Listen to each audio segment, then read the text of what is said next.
সংগঠনের সঙ্গে আলাপ হয়েছে, নাড্ডাজির সঙ্গে আলাপ হয়েছে, কেন্দ্রীয় প্রভারী যিনি আছেন সোনকাজি ওনার সঙ্গে আলাপ হয়েছে। আমরা সকলে মিলে আবেদন করলাম মাননীয় মুখ্যমন্ত্রীকে যে 13 তারিখে প্রোগ্রাম যেমন না করেন। এবং উনি আমার সঙ্গে আলোচনা করে উনি মেনে গেছেন যে প্রোগ্রামটা এখন কোনো প্রয়োজন নেই, সুতরাং এই প্রোগ্রামটা আর হবে না।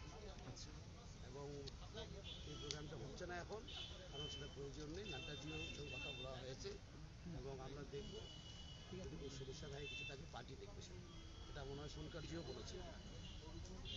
এবং এতটুকুই বলা আজকে 13 তারিখের প্রোগ্রামটা হচ্ছে না। আমাদের আবেদন আমাদের মাননীয় মুখ্যমন্ত্রী স্বীকার করে নিয়েছেন, পার্টির সভাপতি, পার্টি জেনারেল সেক্রেটারিরা আছেন, এখানে এমপি আছেন, উনি পার্টির জেনারেল ভাইস প্রেসিডেন্ট, এবং বিধায়করা আছেন, মন্ত্রীরাও আছেন।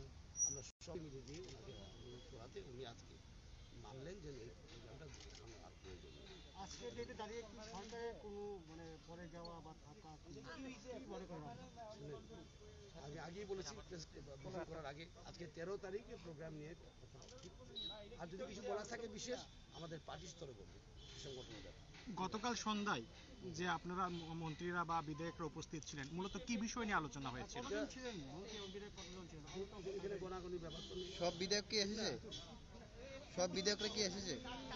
সব বিধায়করা কি এসেছে এখানে? আপনার দলের যারা বিধায়ক মূলত গতকাল যে বিধায়করা রয়েছেন আমার জানা নেই বিদ্রোহী বলে কিছু আছে এবং যারা মুখ্যমন্ত্রী স্লোগান দিয়েছিলেন, আমাদের কেন্দ্রীয় প্রভারী আছে উনিও বলেছেন বড় পরিবার সেখানে সবার মতামত নেওয়া হয়। এই শব্দটা হয়তো ঠিক না। স্টেট গেস্ট হাউসে যে ঘটনাটা ঘটেছে সেখানে মুখ্যমন্ত্রী বলেছেন উনি ব্যথিত হয়েছেন এই বিষয়টা কি কেন্দ্রীয় স্তরে বা আপনারা এই বিষয় নিয়ে আলোচনা করবেন? স্টেট গেস্ট হাউসে যে ঘটনা ঘটেছিল এবং সেখানে মুখ্যমন্ত্রী জানিয়েছেন এই ঘটনার পর উনি ব্যথিত হয়েছেন, এই বিষয় নিয়ে আপনারা আলোচনা করেছেন? আমি এটা কথা বলি, সেটা হলো সাংগঠনিক ব্যাপার, ঠিক না? সেটা পার্টি দেখবে, আর পার্টি যদি কিছু বলা থাকে পার্টি নিশ্চয়ই বলবে আপনাদেরকে। Thank you.